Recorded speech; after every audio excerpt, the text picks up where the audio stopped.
1 ते 5 वर्षापर्यंतच्या कारावासाची शिक्षा होईल.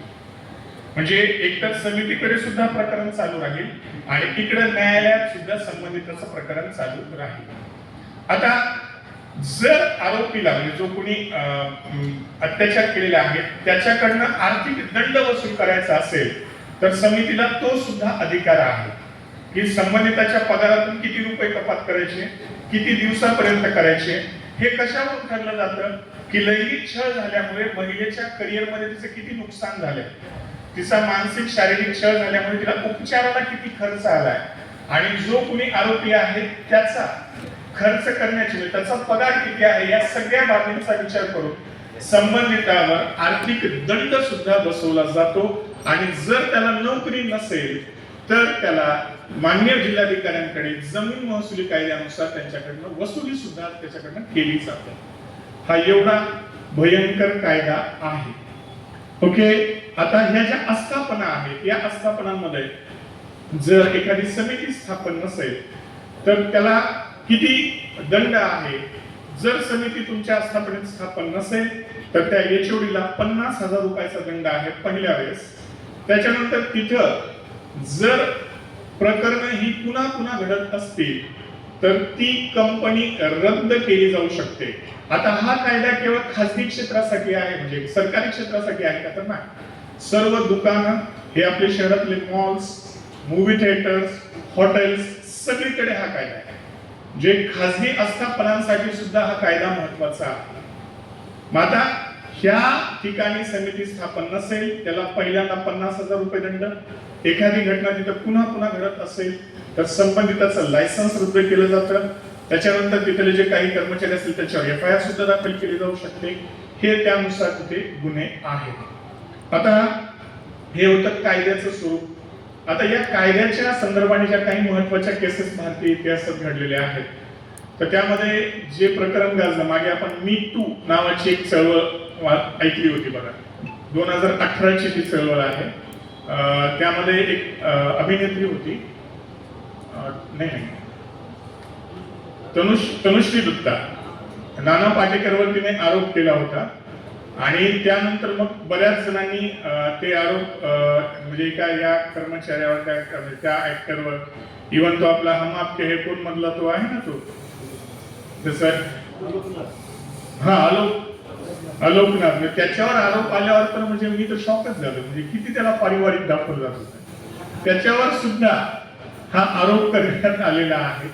आणि मग ते नाना पाटेकरचं जे प्रकरण होतं ऍक्च्युली ते खूप जुनं होतं आणि तांत्रिक कारणास्तव नाना पाटेकर दोषी आढळला नाही. त्याला एक किरण करण्याचा गेला असतो. तर ते एक प्रकरण होतं. त्याच्यानंतर तहलका प्रकरण होतं. तहलकाचा जो संपादक होता आणि त्या तहलका जे आपलं मासिक होतं आपल्याकडे ते मॅगझिन काय करायचं लोकांचं स्टिंग ऑपरेशन करायचं आणि त्या स्टिंग ऑपरेशन मधला त्याचा जो संपादक होता त्याच्यावर त्याच्या ज्युनियर असिस्टंटने म्हणजे सांगितलं की याने माझा लैंगिक छळ केलाय आणि मग त्या प्रकरणात सर्व आता दुरुस्त करणं आवश्यक आहे का तुम्हाला? लेक्चर चालू आहे ना? थोडं 10 मिनिट थांबा. आपल्याकडे नाही वाटेल हम संपवते 10 मिनिट में. तर तहलकाचा जो संपादक आहे त्याच्यावर ज्युनियर असिस्टंट होती तिने लैंगिक छळाची तक्रार दाखल केली आणि मग त्यावेळेस त्याने सांगितलं होतं की मी जो काही छळ केला असंही म्हणते तो मी ऑफिसमध्ये केलेला नाही आणि हे बाहेर हॉटेलमध्ये केलं होतं. त्यावेळेस सर्वोच्च न्यायालयाने वर्क प्लेसची व्याख्यामध्ये सांगितलं होतं की कुठेही हो ती कामाच्या म्हणजे कामासाठी तिथे आली होती, ती पार्टी तुमच्या ऑफिसची होती, ती कुठेही असो तर ती कामाच्या ठिकाणीच म्हणून तक्रार दाखल होईल. इव्हन मलिक नावाचे एक व्यक्ती होते त्याच्या विरुद्ध एका महिलेने आरोप केला होता आणि त्यात त्या मलिकने सांगितलं होतं की संबंधित महिला ही माझ्या विभागाची नाही, तिचा विभाग आणि माझा विभाग वेगळा आहे आणि त्याच्यामुळे तिने जी काही तक्रार दाखल केलेली आहे तर ती तक्रार ही त्या तिच्या ऑफिसच्या लोकल कमिटी पुढे अंतर्गत समिती पुढे चालू शकणार नाही कारण माझा तिचा विभाग वेगळा आहे. सर्वोच्च न्यायालयाने सांगितलं विभाग जरी वेगळा असेल तिचा छळ झालाय तर तिथं तो गुन्हा दाखल होईल की त्या समोर चालेल. इव्हन जे इन्फोसिसचं प्रकरण होतं ते खूप मोठं गाजलं बघा. इन्फोसिसचे जे मूर्ती होते हे नारायण मूर्ती नाही बरं, तर ते फनिश मूर्ती म्हणून होते. त्यांनी US मध्ये त्यांची जी सेक्रेटरी होती तिचा छळ केला होता आणि या इन्फोसिस वाल्यांनी त्यांच्या ब्रँडचं नाव खराब होईल म्हणून तडजोड केली होती. 150 कोटी रुपये त्यांना द्यावे लागले होते.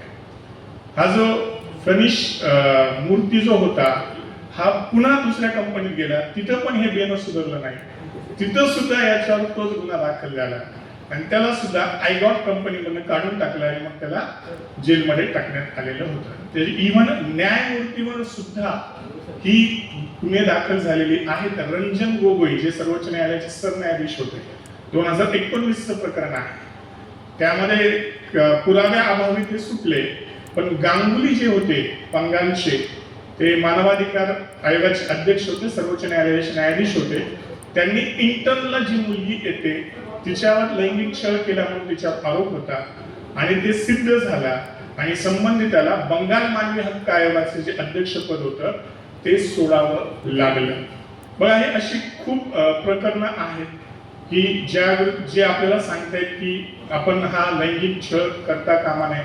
आता या कायद्याविषयी बऱ्याच जणांचं असं मत होतं की सर हे ब्लॅकमेलिंग साठी सुद्धा वापरलं जातं, खोट्या तक्रारी सुद्धा होतात. म्हणजे जेव्हा असे कायदे जे काही महिलांच्या बाजूने येतात तेव्हा पुरुष वर्ग लगेच सांगतो की हा आमच्यावर अत्याचार आहे किंवा हे होतं. म्हणजे काही केसेस मध्ये होतं सुद्धा. पण किती महिला आज आपण पाहतो की पुढे येतात.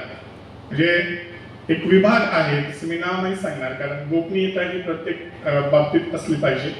कारण या कायद्याचं महत्वाचं आहे की जे काही पीडित आहे, जो आरोपी आहे, जे साक्षीदार आहेत यांची नावं गोपनीय असली पाहिजे.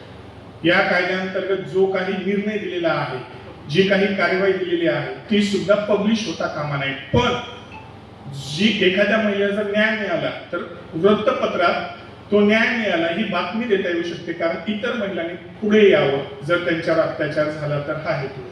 तर त्या विभागामध्ये क्लासरूम ऑफिसर होत्या आणि त्यांनी हे जे प्रकरण घडलं त्यांच्यावर एक लैंगिक छळाचा त्या बळी पडल्या होत्या आणि त्यांनी त्या समितीला सांगितलं होतं. त्या समितीच्या ज्या महिला अध्यक्ष होत्या त्या तिच्या सिनियर ऑफिसर होत्या आणि मी पुन्हा सांगितले की महिलांचा द्वेष करते, त्यांनी दखल नाही घेतली आणि दखल नाही घेतल्यामुळे त्यांनी सुसाईड केलं. म्हणजे कारण ज्यांच्या विरुद्ध आरोप होता ते विभाग प्रमुख होते आणि त्यांनी तिला बऱ्याच जणांनी धमकी दिली होती. मग त्या प्रकरणाची जर थोडी सुद्धा चौकशी झाली असती तर अशा प्रकारची वेळ आली नसती. बऱ्याच वेळेस काय होतं की आपण बोलताना काही शब्द बोलतो आणि ते शब्द समोरच्या स्त्रीला जर योग्य नाही वाटले तर पुन्हा गुन्हा त्या संदर्भात दाखल होऊ शकतो. आता त्यामध्ये काय आहे की जळगावचे एक अधिकारी होते आणि त्यांनी त्यांच्या विरोधात एका महिलेनं लैंगिक छळाचा आरोप केला होता आणि त्याच्यात त्यांनी सांगितलं होतं की संबंधित व्यक्ती हा मला बाई म्हणतो. काय म्हणतो?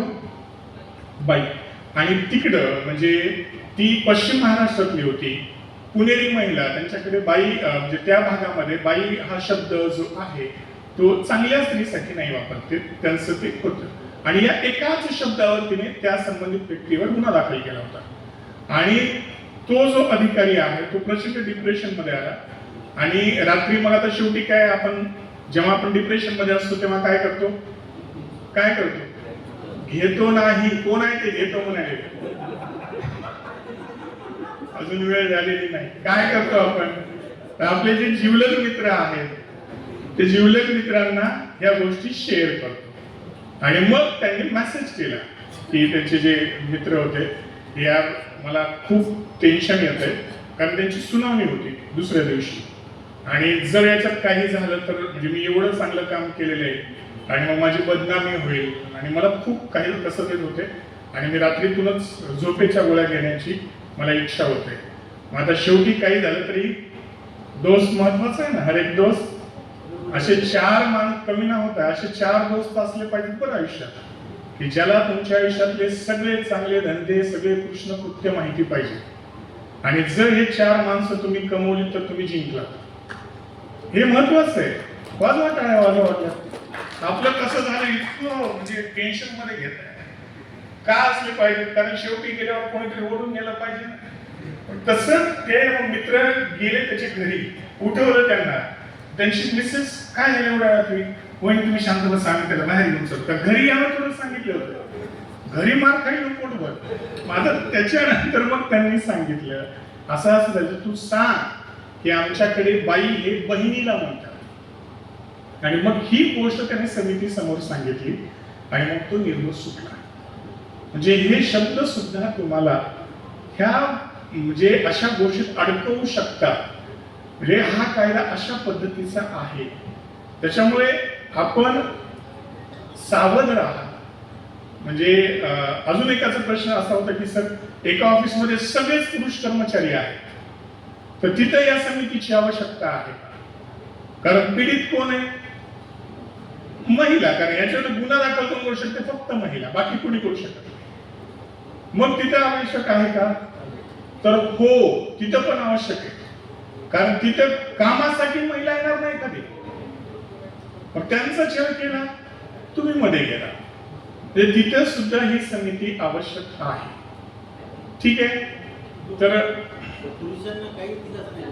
काय काय हा म्हणजे मला हा प्रश्न अपेक्षितच होता. यांचं म्हणणं आहे की पुरुषांना कुठेही दिलासा थोडाफारही दिसत नाही.